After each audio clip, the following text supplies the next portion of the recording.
नमस्कार सभी को, आप सबका स्वागत है अपने यूट्यूब चैनल में। आज हम डिस्कस करेंगे शिक्षा मनोविज्ञान के प्रीवियस ईयर क्वेश्चन जो कि रीट लेवल फर्स्ट और रीट लेवल सेकंड के लिए कई अति महत्वपूर्ण क्वेश्चन है, जो कि हर बार क्या है कि थोड़े थोड़े लैंग्वेज चेंज करके क्या है कि रिपीट होते रहते हैं। तो आज का हमारा पहला क्वेश्चन कौन सा है?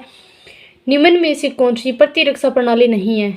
साहचर्य, प्रतिगमन, प्रतिकरण, उद्धातीकरण। तो इसका राइट ऑप्शन कौन सा रहेगा? एक नंबर रहेगा, यानी कि साहचर्य है वो क्या है कि प्रतिरक्षा प्रणाली नहीं है। यही क्वेश्चन देखो, यही ऑप्शन है, थोड़े थोड़े ऑप्शन चेंज किए हैं और यही क्वेश्चन क्या है कि थोड़ी थोड़ी लैंग्वेज चेंज करके क्या है कि अलग अलग एग्जामों में रिपीट हो रहा है। तो इस प्रकार से क्या है कि थोड़ी सी लैंग्वेज चेंज करके क्वेश्चंस रिपीट होते हैं। फिर ये नेक्स्ट क्वेश्चन कौन सा रहेगा? निम्न में से किसने समायोजन के सिद्धांत का प्रतिपादन नहीं किया? सिगमंड फ्राइड ने, वाटसन ने, लेजार्स ने, कार्ल जुंग ने। तो इसका राइट ऑप्शन कौन सा रहेगा? वाटसन। कौन सा रहेगा? 2 नंबर ऑप्शन रहेगा इसका राइट आंसर। फिर ये नेक्स्ट क्वेश्चन है कि बालक का मानसिक स्वास्थ्य निर्भर करता है परिवार पर, विद्यालय पर, समुदाय पर, उपरोक्त में से सभी। तो इसका राइट ऑप्शन कौन सा रहेगा?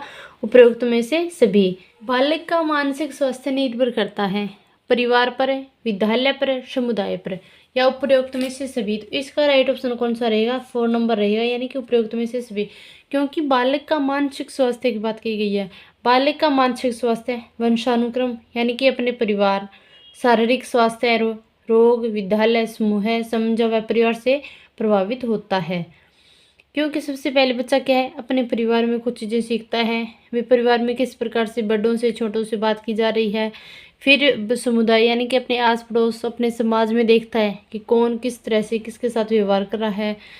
विद्यालय का प्रभाव पड़ता है, क्योंकि बालक एक बच्चे के साथ कैसे व्यवहार करता है, फ्रेंडली व्यवहार करता है, तो बच्चा क्या कि आसानी से मान लो विद्यालय जाएगा, बढ़ चढ़ के क्या कि हर प्रतियोगी परीक्षाओं में भाग लेगा। अगर मान लो कि अध्यापक का बच्चे के प्रति व्यवहार है वो मान लो रुष्ट व्यवहार है, तो बच्चा क्या कि स्कूल जाने से भी क्या डरेगा। इस प्रकार से क्या है कि बालक के मानसिक स्वास्थ्य पर परिवार का, समुदाय का, विद्यालय का, सबका मान लो प्रभाव है वो पड़ता है। फिर ये नेक्स्ट क्वेश्चन है कि निम्नलिखित में से कौन सा कथन मानसिक स्वास्थ्य के विषय में सत्य नहीं है? व्यक्ति की पूर्ण एवं संतुलित क्रियाशीलता, प्रक्षेपण एवं प्रतिक्रिया निर्माण की प्रक्रिया, तनाव, अंतः, द्वंद्व एवं हताशा को कम करना, जीवन की वास्तविकताओं को स्वीकार करने एवं सामना करने की योग्यता। तो इसका राइट ऑप्शन कौन सा रहेगा कि मालूम निम्नलिखित में से कौन सा कथन मानसिक स्वास्थ्य के विषय में सत्य नहीं है? तो वो कौन सा रहेगा? 2 नंबर रहेगा, यानी कि प्रक्षेपण एवं प्रतिक्रिया निर्माण की प्रक्रिया। तो मानसिक स्वास्थ्य की अवधारणा किसने दी थी? C.W. बियर्स ने दी थी। मानसिक स्वास्थ्य का लक्षण नहीं है सहनशीलता, सामंजस्य की योग्यता, आत्मविश्वास, अपरिपक्वता। इसका राइट ऑप्शन कौन सा रहेगा? अपरिपक्वता। ये क्वेश्चन क्या है कि रिपीट हुआ है। बालक के मानसिक स्वास्थ्य में बाधा डालने वाले कारक हैं वंशानुक्रम का प्रभाव, परिवार का विघटन, शारीरिक दोष, उपयुक्त में से सभी। तो इसका राइट ऑप्शन कौन सा रहेगा? 4 नंबर, यानी कि उपयुक्त में से सभी। बालक का मानसिक स्वास्थ्य वंशानुक्रम, शारीरिक रोग, परिवार, समाज व विद्यालय कारकों का क्या पड़ता है? सबसे ज्यादा बच्चे के मानसिक स्वास्थ्य पर प्रभाव पड़ता है। निम्न में से कौन सा मनोरचनाएं कुंठा व अंतर्द्वंद कम करती है? दमन, शमन, प्रतिगमन, उपयुक्त में से सभी। इसका राइट ऑप्शन कौन सा रहेगा? 4 नंबर रहेगा, यानी कि उपयुक्त में से सभी। फिर ये नेक्स्ट क्वेश्चन है कि अध्यापक के मानसिक स्वास्थ्य के लिए आवश्यक है सामाजिक सम्मान की प्राप्ति, विद्यालय का जनतंत्रीय वातावरण, पद की सुरक्षा, पर्याप्त शिक्षण सामग्री। इसका राइट ऑप्शन कौन सा रहेगा? उपयुक्त में से सभी। कौन सा रहेगा? उपयुक्त में से सभी।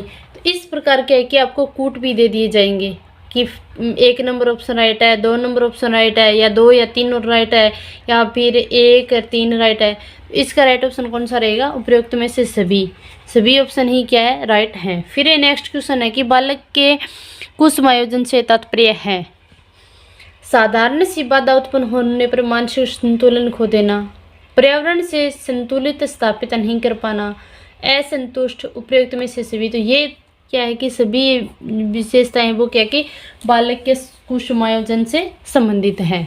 अच्छे मानसिक स्वास्थ्य का संकेतक है दूसरों की आलोचना करना, संवेगों पर नियंत्रण रखना, अपनी बात पर अड़े रहना, दिवास्वप्न देखना। तो इसका राइट ऑप्शन कौन सा रहेगा? संवेगों पर नियंत्रण रखना क्या है? अच्छे मानसिक स्वास्थ्य का संकेतक है। फिर ये नेक्स्ट क्वेश्चन है कि तनाव को कम करने का अप्रत्यक्ष तरीका है विश्लेषण एवं निर्णय, बाधाओं को दूर करना, उद्यतीकरण, लक्ष्यों का प्रतिस्थापन। इसका राइट ऑप्शन कौन सा रहेगा? उद्यतीकरण। कौन सा रहेगा? उद्यतीकरण। क्योंकि उद्यतीकरण क्या है? एक अप्रत्यक्ष विधि है जिसमें क्या है कि अस्वीकृत विचार है उनको क्या क्या स्वीकृत विचार के रूप में बदलते हैं। यानी कि जो विचार आपको अच्छे नहीं लगते हैं उनको भी क्या है कि आप सही ढंग से प्रस्तुत कर सकते हो। एक 8 वर्षीय बालक अपने छोटे भाई तरह घुटने चलता है। ये उदाहरण है प्रतिगमन, युक्तिकरण, दमन, क्षतिपूर्ति। तो इसका राइट ऑप्शन कौन सा रहेगा? प्रतिगमन। यानी कि वो क्या है कि उसकी नकल करके जैसे छोटा भाई चलता है उसी के अनुसार क्या है वो खुद चलना शुरू करता है। फिर ये नेक्स्ट है कि विद्यार्थियों की तनाव संबंधी समस्या दूर की जा सकती है शिक्षण से, नियंत्रण से, निर्देशन व परामर्श से, उपयुक्त में से भी। तो इसका राइट ऑप्शन कौन सा रहेगा? निर्देशन व परामर्श से। यानी कि बच्चे की बहुत ज़्यादा तनाव संबंधी समस्या है उसको क्या कि हम कुछ मान लो कि अच्छी एडवाइस देंगे, उससे मान लो कोई मान लो कि ज़्यादा तनाव है उसके क्या नुकसान है, इस तनाव को कम करने के कौन से उपाय है। तो इस प्रकार से हम क्या कि बच्चे को निर्देशन व परामर्श देकर इस समस्या से दूर करने की पूरी कोशिश करेंगे। फिर ये नेक्स्ट क्वेश्चन है कि निम्नलिखित में से कौन सी रक्षात्मक क्रियाविधि नहीं है? प्रतिगमन, साहचर्य, क्षतिपूर्ति, उद्यतीकरण। इसका राइट ऑप्शन कौन सा रहेगा? 2 नंबर रहेगा। ये क्वेश्चन देखो थोड़ी थोड़ी लैंग्वेज चेंज करके क्या कि रिपीट करा है, कहीं पर रक्षात्मक प्रणाली बोल रहा है तो कहीं पर क्रियाविधि। इस प्रकार से क्या क्या क्वेश्चन बहुत ज़्यादा रिपीट होते हैं। फिर ये नेक्स्ट क्वेश्चन है कि समायोजन के संदर्भ में निम्नलिखित में से क्या सही नहीं है? यह संतुलन प्रदान करता है, यह समस्या का समाधान करता है, यह निरंतर चलने वाली प्रक्रिया नहीं है, समायोजन की अनुपस्थिति में व्यक्ति तनाव, संघर्ष और चिंताओं से घिरा रहता है। तो इसका राइट ऑप्शन कौन सा रहेगा? 3 नंबर रहेगा। कौन सा रहेगा? 3 नंबर। यानी कि यह निरंतर चलने वाली प्रक्रिया नहीं है। फिर ये नेक्स्ट क्वेश्चन है कि निम्नलिखित में से कौन सा मानसिक रूप से स्वस्थ व्यक्ति का लक्षण है? मानसिक रूप से तो कौन सा है? सहनशीलता, आत्मविश्वास, संवेगात्मक परिपक्वता, ये सभी। तो इसका राइट ऑप्शन कौन सा रहेगा? 4 नंबर रहेगा। फिर ये नेक्स्ट क्वेश्चन है कि किस परिस्थिति में अधिगमकर्ता के मानसिक स्वास्थ्य के विकास में निर्देशन सहायता नहीं करता है? जब निर्देशन जीवन की समस्याओं का समाधान करने में अंतर्दृष्टि का विकास करता है, या फिर जब निर्देशन अधिगमकर्ता में पहल करने की क्षमता निर्मित करता है, जब आत्मानुभूति को विकसित करता है, या फिर जब अधिगमकर्ता परामर्शदाता के साथ सहयोग नहीं करता है। तो इसका राइट ऑप्शन कौन सा रहेगा? 4 नंबर रहेगा। यानी कि अधिगमकर्ता के मानसिक स्वास्थ्य के विकास में निर्देशन में सहायता नहीं करता है तो वो कौन सा नहीं करता है? कि अधिगमकर्ता परामर्शदाता के साथ सहयोग नहीं करता। तो इसका राइट ऑप्शन रहेगा 4 नंबर। विद्यालय की मानसिक स्वास्थ्य के सुधार के कार्यक्रम आयोजित किए जाते हैं क्योंकि निर्देशन की सुविधाओं की उपलब्धता, शिक्षकों का परंपरागत दृष्टिकोण, प्रशिक्षित अध्यापकों का अभाव, छात्रों की बढ़ती संख्या। इसका राइट ऑप्शन कौन सा रहेगा? 1 नंबर। यानी कि निर्देशन की सुविधाओं की उपलब्धता।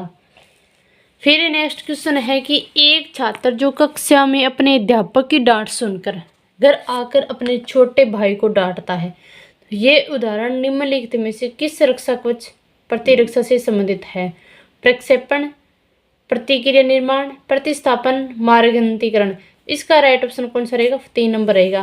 क्योंकि प्रतिस्थापन क्या है कि मूल उद्दीपक की अपेक्षा अन्य पर क्या है? गुस्सा उतारना। जैसे कि एक बॉस के मान लो जैसे एक अधिकारी के डांटने से मान लो कर्मचारी है वो अपने घर आकर अपनी पत्नी या अपने बच्चों पर गुस्सा निकालना, यानी कि अपनी पत्नी पर बच्चों को डांटना, ये भी इसका एग्जाम्पल हो सकता था। तो इसलिए इसका राइट ऑप्शन कौन सा रहेगा? प्रतिस्थापन। यानी कि मान लो कि डांट अगर मान लो अपने से बड़े की कोई डांट सुनता है तो उस पर अपना के पूरा मान लो जोर नहीं चल पाता, उसकी क्या कि हम डांट को क्या कि किसी अपने छोटे पर किसी कमजोर पर क्या कि हम उसको मान लो उतारे अपना गुस्सा, तो वही क्या होती है? एक प्रतिस्थापन होती है। फिर ये नेक्स्ट क्वेश्चन है कि निम्नलिखित में से कौन सा तरीका छात्रों के मानसिक स्वास्थ्य हेतु उपयुक्त नहीं है? यानी कि बच्चों के मानसिक स्वास्थ्य हेतु कौन सा मान तरीका है वो उपयुक्त नहीं है? तो वो है सद्भावनापूर्ण संबंधों पर बल देना, स्वस्थ पर्यावरण पर बल देना, प्रतियोगिता पर बल देना, स्वयं की स्वीकृति पर बल देना। तो इसका राइट ऑप्शन कौन सा रहेगा? प्रतियोगिताओं पर बल देना। क्योंकि प्रतिस्पर्धा प्रतियोगिता मानसिक स्वास्थ्य की क्या होती है? विपरीत होती है। इसी से बच्चों को क्या है कि ज़्यादातर मानसिक प्रभाव बहुत ज़्यादा प्रभावित हो जाता है। A mind the found itself नामक पुस्तक किसके द्वारा लिखी गई है? हेडफील्ड द्वारा, C.W. बियर्स द्वारा, शेफर द्वारा, स्किनर के द्वारा। तो इसका राइट ऑप्शन कौन सा रहेगा? 2 नंबर यानी कि C.W. बियर्स के द्वारा। फिर ये नेक्स्ट क्वेश्चन है कि तनाव को कम करने की अप्रत्यक्ष विधि का उपाय निम्नलिखित में से कौन सा है? आत्मीकरण, लक्ष्यों का प्रतिस्थापन, बाधा का निवारण, निर्णय। तो इसका राइट ऑप्शन रहेगा 1 नंबर यानी कि आत्मीकरण। आत्मीकरण समायोजन की अप्रत्यक्ष विधि है। आत्मीकरण क्या है? समायोजन की अप्रत्यक्ष विधि। यहाँ पर भी देखो क्वेश्चन बन रहे हैं, यानी कि समायोजन की अप्रत्यक्ष विधि कौन सी है? तो आत्मीकरण है। आत्मीकरण प्रत्यक्ष विधि है या अप्रत्यक्ष विधि है? तो आत्मीकरण क्या है? अप्रत्यक्ष विधि है। या फिर आपको एग्जाम्पल में ये भी दे सकते हैं कि निम्न में से अप्रत्यक्ष विधि कौन सी है, तो ये वहाँ पे आत्मीकरण दे देगा और 3 अन्य दे देगा। इस प्रकार से क्या कि क्वेश्चन पूछे जाते हैं। फिर ये नेक्स्ट क्वेश्चन है कि निम्नलिखित में से बभ्रंशा का कौन सा कारण नहीं है? विरोधी उद्देश्य, विरोधी इच्छाएं, नैतिक आदर्श, सफलता। तो इसका राइट ऑप्शन कौन सा रहेगा? 4 नंबर यानी कि सफलता।